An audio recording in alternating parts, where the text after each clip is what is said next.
One thing I do that nobody else can do, I'm going to bring places like Michigan into play. Nobody else is going to win. Ted Cruz and Rubio, I think Rubio's out of it now, but Ted Cruz is not going to win Michigan. I have never discussed dropping out with anyone on my team or anyone on the planet Earth. It is not going, or anyone on any planet for that matter. I am not dropping out of this race. We're going to be in this race through. We're going to fight this thing through Tuesday. We're going to win Florida, and we're going to go on. Let's talk some real simple math. It takes 1,237 delegates to be the nominee. I have just over 300. Donald has about 80 more than I do. Both of us, we're within 80 delegates of each other. It's really, really jammed and close. And, you know, I think anything is possible this year, Greta, that somebody could get there. It's possible, but probably not. But can you go to a convention and actually come out united? Absolutely. All right. As you take a look at the polls that we had from Florida, another element to it that we didn't show you yesterday is already voted and yet to vote. And there you see Donald Trump still with a big lead over Marco Rubio in a must-win state for him of Florida. Just getting word from the Washington Post that Dr. Ben Carson is said to be ready to endorse Donald Trump, and that may happen as soon as tonight. Let's bring in our panel. Charles Lane, opinion writer for The Washington Post, editor-in-chief of Life Zet, Laura Ingram, and syndicated columnist Charles Krauthammer. Okay, Laura, Dr. Carson possibly getting back into the fray. Does that mean anything? That doesn't surprise me. They're old friends, and I thought when you notice the trajectory of their on-stage relationship during the debates, there was a lot of affection there, both Trump for Carson, Carson for Trump. It doesn't surprise me at all. I think there's a lot of support still for Ben Carson's demeanor, which is obviously a lot different from Donald Trump's demeanor. So I think a lot of people watching this will go like, wait a second, he's a strong Christian. He's so meek and respectful and gracious.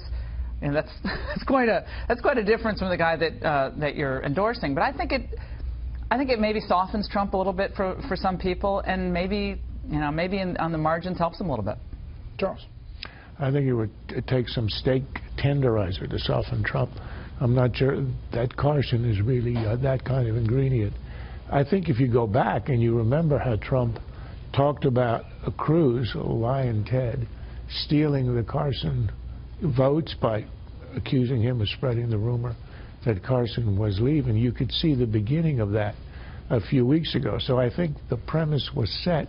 At the time, I suspect that Trump was tactically using Carson as a way to go after his main challenger, namely Cruz. But I think it's understandable. Outsiders, Carson has no particular affinity with the other candidates. I think it'll have zero effect, however. Whatever effect he was going to have on the race, Carson, already happened when he pulled out, and I think probably his vote split between Cruz and Trump. So set the table, Chuck, for the debate tonight down in Florida. Well, I think it's sort of the last chance Marco Rubio has to make an impression, or maybe make a new impression, for that matter, on his own home state voters who are already very familiar with him, which is another way of saying he has a very, very narrow opportunity here, if any. You know, that number you showed of Trump way ahead, even if you adjust down for the margin of error, way ahead among people who've already voted, must be devastating news to Marco Rubio. And notwithstanding the polls kind of drifting his way recently, he's really up against it. But I think, you know, we can expect him to try and really go after Donald Trump without, you know, lapsing into that kind of personal, childish stuff that did him so much harm. Yeah, this is Rubio from the Kelly file last night, copping to not really liking that past couple weeks. You got a little dirty on the campaign. You got a little naughty out on the campaign. Yeah, well, look, first of all, that's not who I am. On the other stuff that has to do with personal stuff, you know, I'd do it differently. I really would. And the reason my kids were embarrassed by it, my wife didn't like it, I don't think it reflects good. That's not who I am. That's not what my campaign is going to be about or will ever be about again. Yeah, I'd do it differently. I would. On the personal stuff. I'm not telling you he didn't deserve it. I'm not telling you he didn't deserve it. But that's not who I am. So, Laura, you think a change of tactic tonight? I think a little bit. I mean, a week ago he told Savannah Guthrie on the Today Show they had no regrets about the personal stuff or the the policy differences, and I don't think any of it really mattered. He didn't look all that comfortable doing it. He looked a little frenetic when he was doing Trump to Trump. That didn't work for Rubio because Rubio's, has the boy wonder kind of image. You know, he's the policy guy. It's you know, America's the greatest country on the face of the earth. It's very positive. So that was an odd contrast. I think what people are missing about Rubio's decline are issues.